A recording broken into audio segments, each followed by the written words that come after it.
방금 전에 기도한 안혜성 자매는 우리 사랑부 친구입니다. 얼마나 또박또박 기도를 잘해 주었는지 모르겠어요.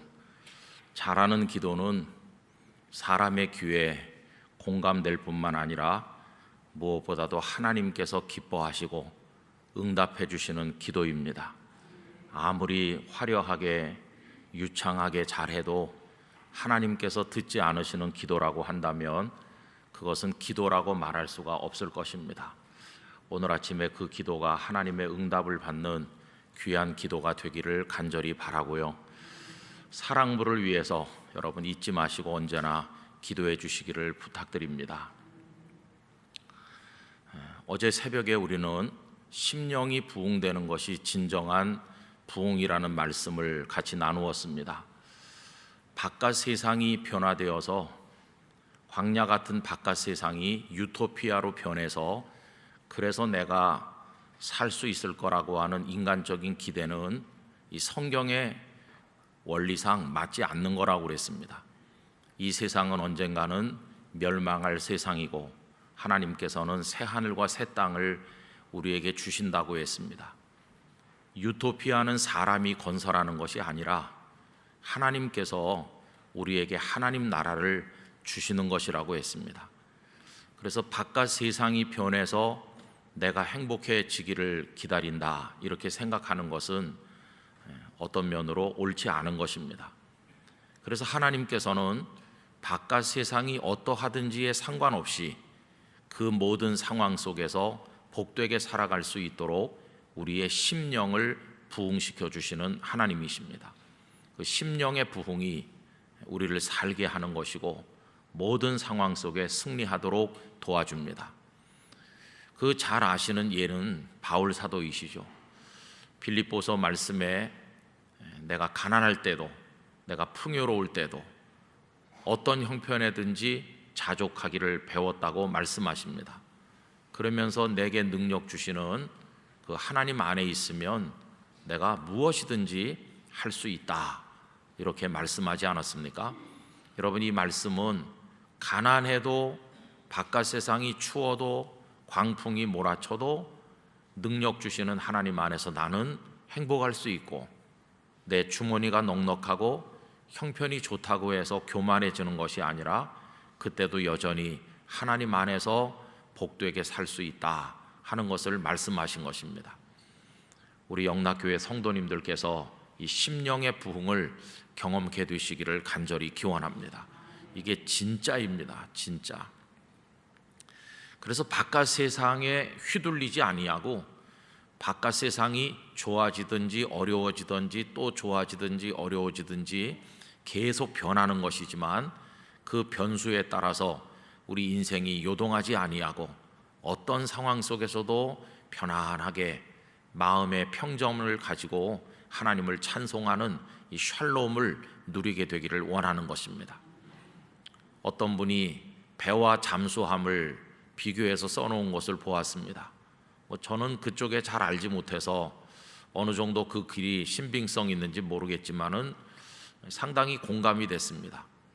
여러분, 배는 아무리 거대하고 커도 이게 광풍이 불어오면 태풍이라도 불어오면 피항을 해야 됩니다. 아무리 항공모함만큼 큰 배라고 할지라도 대단한 광풍을 만나면 막 흔들리면서 위험에 직면할 것입니다. 그러나 잠수함은 바닷속 깊은 곳에 내려가기 때문에 저 위에서 바람이 불던 뭐 어떤 일이 벌어지든 그 속에서 잠잠하게 있다는 것입니다. 여러분, 그 글이 공감이 되지요. 저는 우리들의 삶이 그 잠수함처럼 하나님 앞에서 유지되어야 된다고 생각합니다. 사람들은 그 규모와 화려함을 자랑하죠. 내 인생은 항공모함 같아. 대단한 시설이 있고 나는 굉장한 배를 타고 있어. 이렇게 말하지만 인생의 광풍 앞에서 그냥 흔들리다가 뒤집힐 수 있는 것입니다. 그러나 바닷속 깊이 있는 잠수함처럼 우리들이 그렇게 살 수 있다면 얼마나 그것이 대단한 축복이겠습니까? 그런 삶을 우리가 하나님 앞에 간구하게 되는 것입니다. 근데 여기 지금 하박국이 바깥은 하나도 달라지지 않았다고 그랬습니다. 여전히 남한국 유다는 혼란스럽고 우리가 많이 생각해 본 것처럼 사람들은 강포하고 패역하고 변론과 분쟁이 그치질 아니하고 율법은 해이하고 정의는 시행되지 못한다고 그랬습니다. 이게 그대로 있지요. 오히려 더 악화되면 악화됐지 개선되지는 않았을 것입니다. 그리고 그 갈대아 사람들, 바벨론 군대는 점점 세력을 떨치면서 가까이 다가오고 있으니 바깥 세상은 여전한 광야라고 할 수 있습니다. 그런데 달라진 것은 무엇인가? 하박국의 심령이 달라졌어요. 그래서 우리 어제 새벽에 생각한 것처럼 그는 기뻐하고 즐거워한다고 여기 3장 18절에서 하나님 앞에 노래하였습니다. 이제 오늘 우리가 생각할 말씀은 그럼 도대체 어떻게 그는 기뻐하고 즐거워하는 사람으로 그 모든 상황이 하나도 달라지지 않았는데 그의 마음이 그렇게 달라질 수 있었을까? 심령이 부흥되어 살게 되었을까 하는 것입니다. 여러분, 그 이유는 너무나도 명료합니다. 오늘 본문 18절을 다시 한번 다 같이 읽도록 하겠습니다. 나는 여호와로 말미암아 즐거워하며 나의 구원의 하나님으로 말미암아 기뻐하리로다. 할렐루야. 거기 정답이 탁 나와 있어요. 하박국이 그렇게 즐거워하고 기뻐하는 사람으로 심령이 부흥된 이유는 딱 하나인데 거기 정답이 무엇입니까, 여러분? 여호와로 말미암아, 구원의 하나님으로 말미암아. 여러분, 하나님으로 인해서 부흥되었습니다. 하나님께서 그를 살게 해주셨습니다. 정답은 하나님이셨어요. 여러분, 우리에게 감사의 조건이 굉장히 많이 있을 수 있겠지만은 가장 결정적인 감사의 조건은 무엇일까요? 저와 여러분에게 하나님이 계시다는 것입니다. 하나님이야말로 영원한 감사의 조건이죠. 하나님이 우리에게 계시다고 하는 거 얼마나 놀랍습니까? 그런데 여러분, 하나님은 계시다 안 계시다 그렇습니까? 아닙니다. 세상 모든 것은 변수이지만 하나님은 유일한 상수이십니다. 조금 더 변함이 없이 언제나 동일한 모습으로 언제나 우리 곁에 계신 변치 않으시는 분이 하나님 아버지이신 것입니다. 여러분, 하나님은 언제나 하박국과 함께 변치 않는 모습으로 계셨습니다. 그가 남한국 유다의 그 썩고 부패된 사회 때문에 하나님 앞에 절규할 때 그 죄악이 자행되는 유다, 거기도 하나님은 여전히 계셨고, 갈대아 군대가 몰려오는 그 상황에도 하나님은 여전히 계셨습니다. 한 번도 하나님은 다른 데로 사라지셨거나 없어지신 분이 아니셨어요. 하나님은 계속 거기 계신 것이죠. 그러면서 하나님께서 하박국에게 소리 없는 사랑의 속삭임을 주신 거죠. 다 받아주시는 분으로. 하박국, 너 화가 많이 났구나. 너 제법 나한테 소리 지르는구나. 그래, 그렇게 해봐라. 다 받아주시는 거예요. 어떤 때는 원망해도 그 원망을 다 받아주셨어요. 속상해? 원망하고 싶어? 그래, 원망해라. 나한테 내가 다 받아줄게. 여러분, 철부지 2살 3살짜리 꼬마가 막 징징대고 엄마한테 막 소리 지르고 자기 맘대로 못해서 떼굴떼굴 굴러도 엄마는 다 받아줍니다. 엄마는 그 아기 옆에 있어서 그 아이가 어떻게 하든지 다 받아줍니다. 저는 이 하박국 말씀을 이번에 여러 번 읽으면서 하나님께서 우리의 원망을 받아주신다는 게 참 놀랍게 생각됐습니다. 여러분, 누구 붙들고 원망해 보세요. 몇 번이나 들어주겠습니까? 우리 다 서로 이웃을 사랑하자고 말하지만 영락교회에 사랑이 많아 보이는 누구를 붙들고 여러분 속에 원망과 불평을 쏟아 놓아 보세요. 글쎄, 그분이 한 3번쯤은 이렇게 들어줄지 몰라요. 그러나 계속 원망하고 투정하면은 아마 계속 들어줄 사람 없을걸요. 상담학 전공해가지고 상담으로 봉사하는 분들이 세상에 많지만 밤낮 없이 찾아와서 원망하면 그거 들어주는 사람이 얼마나 있겠어요. 그런데 이번에 새삼 깨달은 것은 하나님은 우리의 투정, 우리의 원망 그거 다 받아주시는구나. 끊임없이 그런 생각이 들었어요. 쏟아놓을 곳이 있다고 하는 게 여러분 얼마나 감사합니까? 세상 사람도 우리에게 등을 돌리고 심지어는 부모 자식 간에도 계속 원망하고 투정하면 나 엄마 얼굴 보기 싫어. 난 네 얼굴 더 이상 보고 있고 싶지 않다. 난 네 얘기 듣는데 지쳤어. 부모 자식 간에도 그럴 수 있어요. 그런데 여러분 하나님은 언제나 받아주시는 거예요. 그 받아주시는 하나님이 철없는 어린이였을 때만 우리 곁에서 너 어리니까 내가 받아주겠다 이렇게 하신 게 아니라 우리가 성년이 되고 나이가 먹어 늙어가도 다 받아주시는 거예요. 얘야 너는 네 나이에 상관없이 내 앞에서는 여전히 사랑스러운 나의 어린아이다. 화나면 화난다고 그래. 슬프면 슬프다고 그래. 울고 싶으면 딴 데 가서 울지 말고 나한테 와서 울어.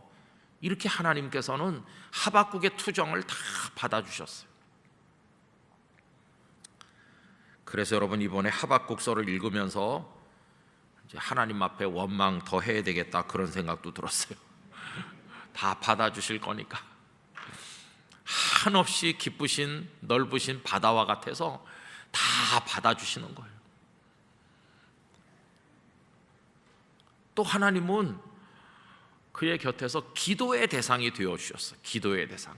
하나님 좀 살게 해주세요. 나 좀 부흥되게 해주세요. 그러는데 그 모든 기도, 이제 투정과 원망이 조금 더 고상해지면 이제 그게 기도가 되는 건데 그 기도 다 들어주시고 다 받아주십니다. 여러분 지금도 하나님께서는 우리의 기도를 받아주십니다. 우리 기도가 얼마나 세련되고 성숙됐고 그 기도의 내용이 얼마나 하나님의 뜻에 맞고 조리가 있어서 하나님께서 야 네가 기도하는 소리는 얼마나 좋은지 듣고 싶구나 이렇게 들으시겠어요? 앞뒤도 안 맞고 오늘은 이랬다 내일은 저렇게 기도하고 하루에도 몇 번씩 기도의 내용이 변하고 그러는데 그래도 하나님은 다 들어주시는 거예요. 모든 대화에 말 없이 듣는 이시라 다 들어주셔요. 가족들끼리 앉아가지고 말도 안 되는 얘기하고 있어도 하나님은 다 들어주시고 그걸 기도로 받아주시고 그러면서 하나님께서는 당신의 계획을 가지고 계셔요. 한 번 더 하나님은 야 네가 한번 말해봐. 너의 계획을 말해보면 내가 아직 어떻게 해야 될지 모르겠는데 네 얘기 들어보고 내가 결정하겠다. 이런 하나님이 아니세요. 하나님은 다 우리를 향한 계획이 있으시고 당신의 섭리에 따라 우리를 인도해 가시는 것입니다. 만약에 하나님께서 우리보다 지혜와 지식이 부족하셔서 우리에게 조언을 구하고 네 기도 좀 들어본 다음에 내가 결정하겠어 이런 하나님이라면 얼마나 답답하겠어요. 그러나 우리의 투정, 원망, 기도 다 들으시면서 아이고 이 녀석 너는 이렇게 구하지만 나는 훨씬 좋은 걸 준비하고 있다 이렇게 하시는 하나님이세요. 그래서 우리의 구하는 것보다 더 능히 넘치도록 하실 하나님이라고 바울 사도는 하나님을 그렇게 표현하지 않았습니까? 우리의 온갖 구하는 것이 많지만 그거보다 더 크고 더 놀랍게 하나님의 지혜와 능력을 따라 우리를 인도해 가시는 하나님 아버지십니다. 그래서 저는 목회를 하든지 살다가 가끔씩 막막할 때가 여러 번 있었습니다. 그러나 하나님 앞에 나가면 이제 그게 위로를 받는 것이죠. 정말 어려울 때 저 자신에게도 해결의 열쇠가 없고 제 주변에도 도와줄 사람도 없고 막막할 때가 많이 있어요. 그런 경험들 하셨을 겁니다. 어떤 때는 막막하기 때문에 기도도 잘 안 돼요. 여러분 기도를 할 수 있다는 거는 내가 뭔가 생각이 있어서 이렇게 말이 이어지고 생각이 이어질 때 하는 거지, 아무 생각도 안 나고 그럴 때 무슨 기도를 뭐 어떻게 하겠어요? 그냥 아버지 그러는 거죠. 그 다음은 없어요. 그냥 그게 끝이에요. 그러면 하나님께서 네가 말을 안 해서 나도 어떻게 될지 모르겠다고 하시는 하나님이신가? 아니에요.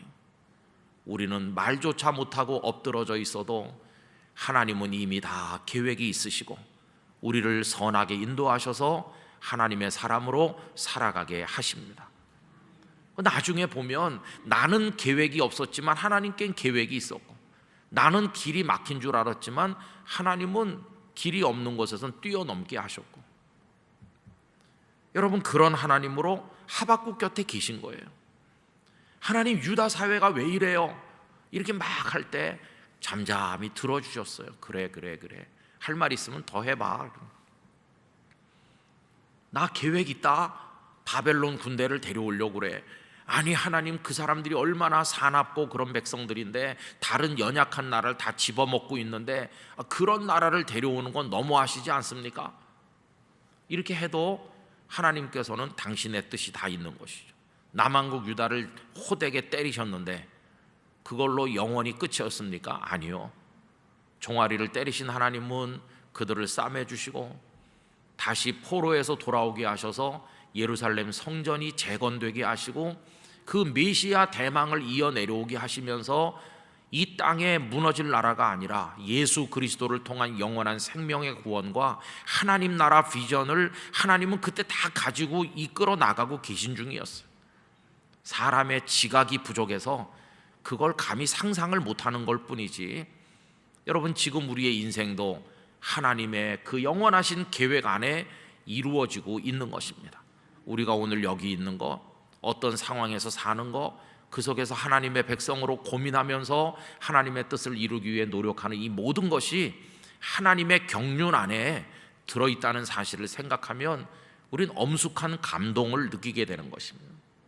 나같이 보잘것없는 사람이 여기서 좌절하고 절망하기도 하고 때로는 기뻐하기도 하면서 이렇게 살아가고 있는 것 정말 보잘것없어 보이지만, 그래도 적어도 나는 하나님의 계획 안에 들어있는 사람이다 이렇게 생각하고, 그 하나님께서 나를 만세 전부터 예정하고 택하셔서 예수 그리스도 안에서 구원받는 하나님의 아들과 딸이 되게 해주셨다. 얼마나 감사한지 몰라요. 여러분 그 하나님이 계시다 안 계시다 한 게 아니라 모든 게 변하는 세상에 유일하게 변하지 않는 사랑의 아버지로 하박국 곁에 계시듯 우리와 함께 계시니 여호와로 말미암아 기뻐하고 즐거워하는 거 우리 영락교회 성도들이 누리셔야 될 축복이 아니겠습니까? 여러분 이 부흥이 우리의 것이 되기를 간절히 원하는 것입니다. 이제 목사님들 이제 모셔다 놓고 강의를 하거나 설교도 하고, 어떤 때는 개별적으로 목회가 어려운 목사님들이 오셔서 이렇게 같이 상담이랄지 무슨 하여튼 같이 기도하고 이제 그런 일들이 많이 있었습니다. 한참 후배 목사님들이 오셔서 어떤 분은 막 눈물을 흘리면서 목사님 제가 의욕적으로 그 교회 가서 이렇게 열심히 했는데 이제 어떻게 해야 될지 모르겠어요. 몇 가지 유형이 있죠. 그 좌절하고 있는 이유가 많은 경우에는 이제 본인의 문제인 경우가 있어요. 또 어떤 경우는 그 교회를 구성하고 그 교회에서 좀 맑게나 하고 힘께나 있는 어떤 유력한 그런 성도로 인해서 아픔을 겪는 경우도 있어요. 뭐 교회가 이렇게 굉장히 크고 그러면 좀 성격이 특이한 분이 한두 사람 있어도 다 이렇게 묻혀서 지나가는데, 성도가 얼마 안 되는 작은 교회는 한 사람이 좀 괴팍하면 나머지 사람들이 다 힘들잖아요. 목회자는 너무나 힘들죠. 이제 그렇게 오셔서 이제 고민을 얘기하고 그럴 때가 있어요. 그럼 제가 어떻게 하겠습니까? 목사님, 내가 그 권사님을 쫓아내 줄게요. 그럴 수도 없고 그 권사님이 그 교회에 있는 것도 하나님의 계획 아니겠어요? 그 목사님이 부족한 거, 예컨대 목사님이 뭐 성격적으로 조금 소심하다든가, 그 목사님이 조금 성격이 모나서 남과 충돌을 많이 한다든가, 목사님이 설교가 좀 부실하다든가, 이런 거야 기도하면서 본인이 성격도 고치고 노력할 부분이 있죠. 근데 어떤 거는 이게 안 되는 그런 영역도 있어요. 그런 분들에게 뭐라고 말씀드릴 수 있겠습니까?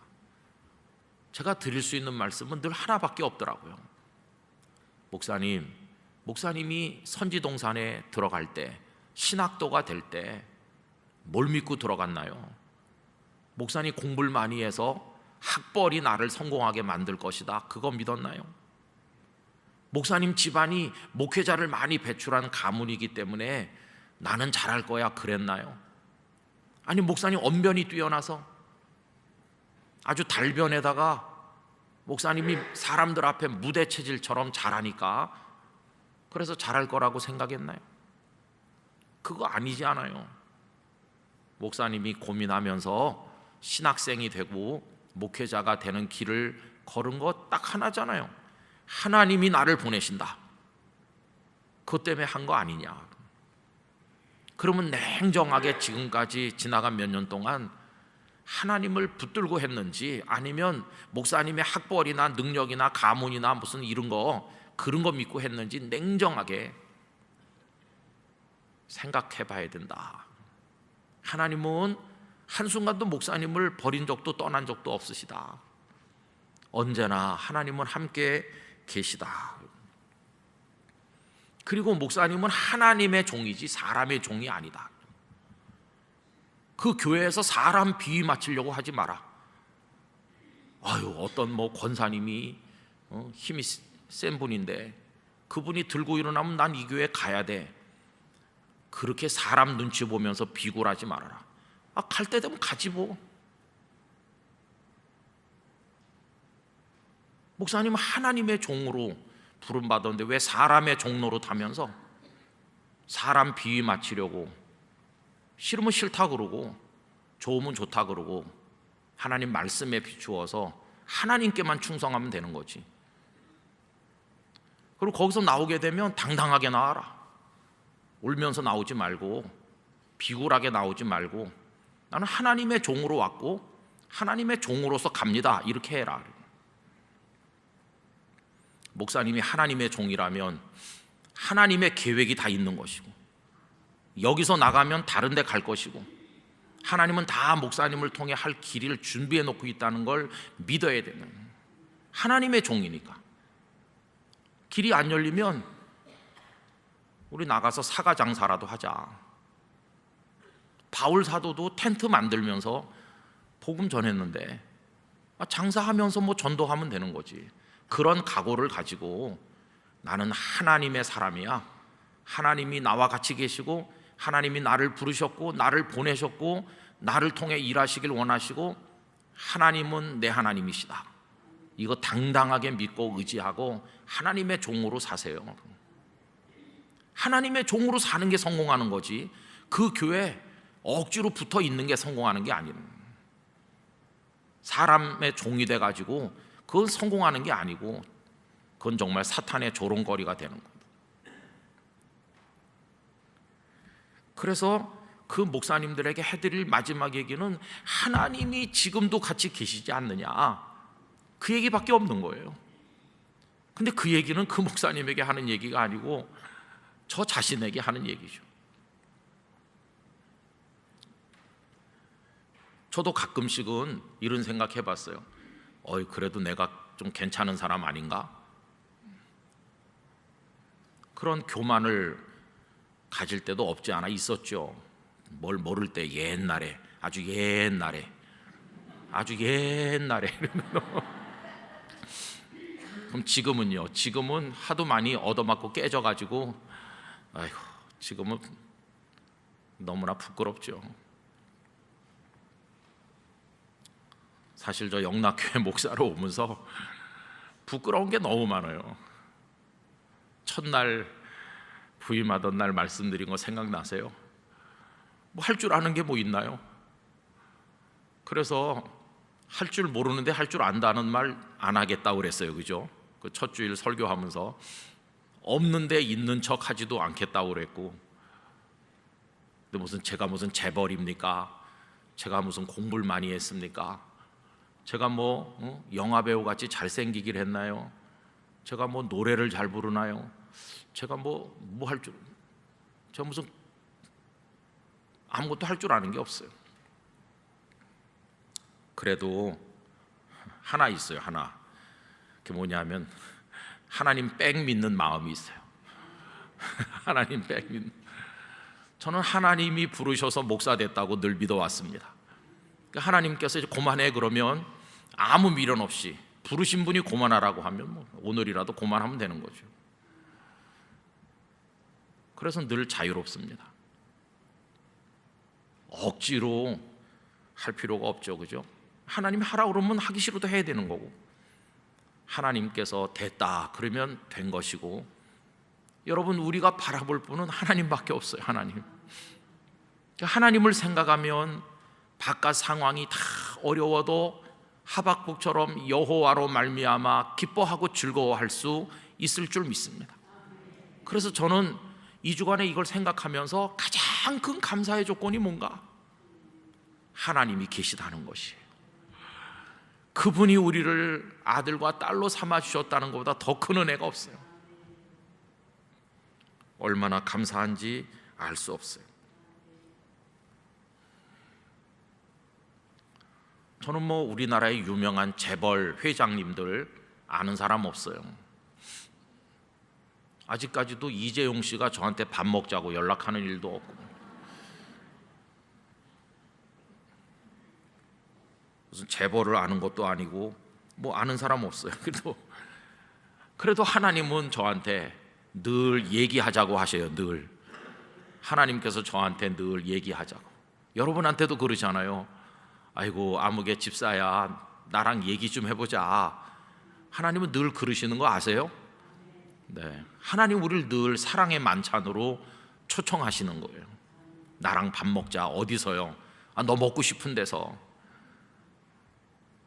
저 그냥 라면으로 때우는데요, 괜찮다. 그래서 우리가 라면 먹는 자리에 하나님이 같이 계신 거예요.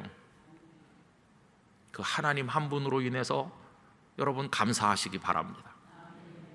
어저께가 이제 감사의 조건 첫째고 오늘이 둘째인데, 이 순서대로 하면 최고의 감사는 하나님이시고, 어제 생각했던 거, 그 하나님이 바깥 세상의 부흥이 아니라 내 심령을 먼저 부흥시켜 주시는 거, 그게 또 하나의 감사죠. 바깥 세상은 계속 변하니까. 오늘 건강하면 감사하죠. 그러나 건강하기 때문에만 감사한다면, 그러다 아프시면 어떡하려고요? 그 다음에는 큰일 나잖아요. 그런데 하나님만으로 감사할 수 있는 오늘의 이 감사를 가슴에 가지면, 어제 새벽에 말씀드린 심령의 부흥이 일어나 가지고 건강하게 되든지 병약하게 되든지 어떤 상황에 있든지 승리하게 되니까 얼마나 감사한지 말할 수가 없어요. 그래서 여러분, 우리는 오늘 여기 이 아침에 하나님의 아들과 딸로 여기 존재하고 있는 것입니다. 하나님은 우리를 모든 순간에 붙들고 계십니다. 어제 수요 2부 기도에 여기 나와서 앉아 있는데요, 하나님께서 뭐라고 표현해야 될지 잘 모르겠는데 나의 하나님이시라고 하는 거가 너무나 마음속에 강하게 느껴졌어요. 그 설교 말씀하기 전에 정말 감사한 밤이었어요. 여러분, 그 하나님이 우리의 아버지이십니다. 하나님은 절대로 내가 잠깐 갔다 올 테니까 좀 혼자 있어라 이렇게 하시는 법이 없어요. 하나님은 언제나 우리와 함께 계십니다. 앞으로도 그러실 거예요. 저는 제가 마지막 숨을 내쉬는 그 최후의 순간에도 하나님께서 저를 보듬어 하나 주고 계실 거라고 믿습니다. 우리 모두를 그렇게 하실 것이에요. 여러분, 혹시 지금 바깥 세상이 어두워서 여러분들의 가정과 여러 형편이 너무나 힘들어서 나는 감사할 것이 없어요, 그런 분이 계시다 하더라도 우리의 원망과 투정을 한없이 받아주시고 기도를 들어주시고 우리의 기도보다 더 아름다운 방법으로 우리를 향한 영원한 계획을 가지고 계신 그 하나님으로 인하여 감사하시기를 바랍니다. 그래서 어떤 목사님 이렇게 말씀하시는 걸 오래전에 들었습니다. 성도 여러분, 무엇으로 인해서 왜 감사하십니까? 감사의 조건을 적어보라고 하면은 여러분들은 무엇을 적으시겠습니까? 적으실 게 많은가요? 여러분, 적을 게 많다고 생각하죠? 먹게 해주시고 입게 해주시고 자식을 주시고 이거 한없이 써내려갈 수 있잖아요. 근데 그 목사님은 그거 다 지우개로 지우라는 거예요. 그거 다 지우개로 지우세요. 그거 가짜입니다. 그것 때문에 감사하는 건 가짜고 한 줄만 써야 됩니다. 그 목사님 말씀만 한 줄이 뭘까요? 나는 하나님 때문에 감사해요. 이거 한 줄이면 나머지는 그 속에 다 들어있다는 것이. 아버지가 손에 들고 들어오는 수박이 좋은 게 아니라 그냥 아버지가 좋은 거예요. 그럼 아버지 속에 수박만 들어있겠어요? 그보다 1000배 만배 좋은 게 다 들어있는 거죠. 여러분, 이게 아버지만으로가 100%에 도달하면 도달할수록 신앙의 순도가 높아지는 것이에요. 그게 진짜 신앙인이 되는 것이. 그런데 아버지가 아닌 아버지의 어떤 주시는 다른 것에 마음이 가면 그게 잘못되는 것이. 우리 창세기 15장 말씀을 펴서 확인하고 말씀을 마무리하려고 합니다. 창세기 15장 말씀, 하나님께서 우리에게 원하시는 게 무엇일까요? 바로 그거거든요. 창세기 15장 1절과 2절을 우리 다 같이 읽도록 하겠습니다. 이후에 여호와의 말씀이 환상 중에 아브라함에게 임하여 이르시되 아브라함아 두려워하지 말라. 나는 네 방패요 너의 지극히 큰 상급이니라. 아브라함이 이르되 주 여호와여 무엇을 내게 주시려 하나이까? 나는 자식이 없사오니 나의 상속자는 이 다메섹 사람 엘리에셀이니이다. 여러분, 여기 하나님의 대화하시는 방법하고 아브라함이 하나님께 말씀드리는 방법이 너무 달라요. 그 2절에 아브라함은 뭐라고 말합니까? 주 여호와여 무엇을 내게 주시려 하나이까? 하나님께 뭘 받아내려고 그래요. 지금 그가 원하는 게 뭡니까? 자식이에요. 자식. 나는 자식이 없사오니. 그래서 지금 아브라함의 마음은 하나님께서 나에게 뭘 주시면, 그게 자녀이든 그게 뭐든지 주시면 그 주시는 거 받는 게 지금 아브라함의 관심이에요. 뭘 주시려고 그래요? 이렇게. 아버지 뭘 주시려고요? 이렇게. 이 녀석아 이 방으로 좀 건너와라. 그럼 문 열고 들어가면서 뭘 주려고? 이렇게 묻는 아들과 똑같아요. 주는 거에 관심이 있어요. 그죠? 받는 거. 그런데 1절에서 하나님의 대화법은 다르죠. 아브라함아 두려워하지 말라. 뭘 준다 이렇게 하십니까? 아니요. 하나님 뭐라고 하십니까? I am sentence로 말하죠. 나는 무엇이다 이렇게 하죠. 나는 네 방패다. 나는 너의 지극히 큰 상급이다. 이게 무슨 말입니까? 나를 너에게 준다는 거예요. 나 하나님을 너에게 주려고 한다. 나는 너의 방패고 지극히 큰 상급이야. 나를 너한테 주마 이러시는 거예요. 그런데 하나님은 필요 없고요. 딴 거 주세요. 딴 거. 이렇게 하는 거죠. 이 녀석아 이 방으로 건너와봐. 그 문 열고 들어가면서 아빠 뭘 주려고? 이러는 그 아들 녀석에게 아빠를 주려고 이렇게 하면 그 녀석이 막 감격해가지고 아빠 그러면서 아빠 품에 안겨야 되는데 싱겁기는 그러면서 문 닫고 나가면 이 아버지 마음이 뭐가 되겠어요? 우리 아빠 웃겨. 아무것도 주지도 않으면서 아빠 자기를 준대. 그게 철없는 자녀죠. 근데 여러분, 그 다음에 내려가 보면 하나님께서 자녀를 주겠다고 약속하셔요. 이제 몇 절 더 내려가서 보겠습니다. 거기 4절부터 보세요. 여호와의 말씀이 그에게 임하여 이르시되 그 사람이 네 상속자가 아니라 내 몸에서 날 자가 네 상속자가 되리라 하시고 그를 이끌고 밖으로 나가 이르시되 하늘을 우러러 무뼈를 셀 수 있나 보라. 또 그에게 이르시되 네 자손이 이와 같으리라. 여러분, 지금 자녀를 주시겠다고 해요. 이게 중요합니다. 아브라함, 나를 너에게 줄게. 그런데 그 하나님을 받아들이면 하나님 안에 자녀가 있습니까, 없습니까? 자녀도 같이 들어있는 거예요. 하나님을 받으면 하나님 안에 자녀도 있고 다 들어있어요. 하나님을 받으면 되는 거예요. 그 다음 절에 6절 다 같이요.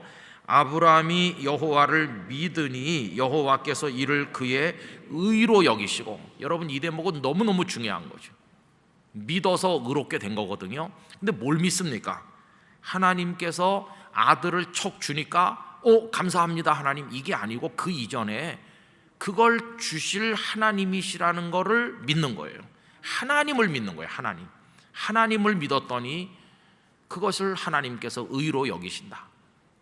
건너와 봐라 이 녀석아. 뭘 주려고? 아니, 아빠를 주려고. 나는 아빠가 좋아. 그러면서 아빠 품에 안길 때 그게 아빠에게 큰 기쁨이 되잖아요. 바로 그겁니다. 아빠에게 큰 기쁨이 돼서 내 새끼는 달라 그러면서 꼭 끌어안아 주시면서 아빠가 뭐라고 할까요? 이제 가라 이렇게 하십니까? 너 필요한 거 없냐? 그 다음 말이 그거죠. 여러분, 중요한 것은 아빠가 중요한 거 아니에요. 여기 지금 아브라함이 의로 여기심을 받게 된 거는, 의로 여기심을 받았다는 건 하나님께서 아브라함을 너무너무 기뻐하신다는 건데 어떻게 하나님께 기쁨 됩니까? 여기 지금 여호와를 믿으니 그게 기쁨 됐어요. 그래서 여러분, 우린 하나님을 우리의 아버지로 모시는 거, 그분이 나의 하나님이 되신다는 것 때문에 우리는 감사해야 됩니다. 즐거워하고 기뻐했던 하박국처럼 될 수 있기를 간절히 원합니다. 오늘 돌아가시는 성도님들의 주머니가 여전히 가벼울 수도 있고 여전히 몸이 쑤시고 아프실 수도 있을 거예요. 여전히 가정이 어렵고 힘들 수도 있을 거예요. 그러나 오늘 아침 드리는 말씀은 하나님으로 인하여 나 감사해. 이거 우리 성도님들 마음속에 넘치시기를 바라요. 그 최고의 감사의 조건이 되는 것입니다. 그 하나님은 어떤 분이시길래 우리가 그렇게 할 수 있나? 그 얘기는 내일 아침에 하도록 하겠습니다. 우리 다 같이 기도하겠습니다. 아버지 하나님, 감사합니다. 아버지께서 우리에게 주신 이런저런 것들이 다 감사하지만 그 이전에 아버지 하나님만으로 우리가 기뻐하고 즐거워하게 하여 주옵소서. 하박국의 그 기쁨과 즐거움이 영락교회 성도들의 것이 되게 하여 주시옵소서. 그것이 바로 하박국의 심령의 부흥이었다면 아버지, 저희들에게도 그러한 부흥을 경험하게 하여 주시옵소서. 원하옵건대 오늘도 그 하나님과 함께 하기를 원합니다. 모든 순간순간 아버지 하나님과 대화하기를 원합니다. 같이 계시는 하나님으로 인하여 미소 지으며 살기를 원합니다. 아버지, 저희의 아버지가 되어주셔서 감사합니다. 오늘 수능 치르는 날입니다. 우리 자녀들에게 지혜, 명철, 총명, 평안한 마음, 하나님을 믿는 마음 주시옵소서. 한 문제도 실수하지 않게 하시고 답안지 작성 정확하게 하게 하시고 실수 없이 잘 마치고 오게 해주시고 배가 아프거나 몸에 안 좋은 일이 절대로 없게 해주시고 잘 도착해서 잘 마치고 기쁨으로 집에 도착하여 부모님과 함께 하나님께 감사하도록 도우시기를 원합니다. 그리고 진하게 문을 열어주시기를 원하오며 우리 자녀들이 하나님의 사람으로 빛나게 하여 주시옵소서.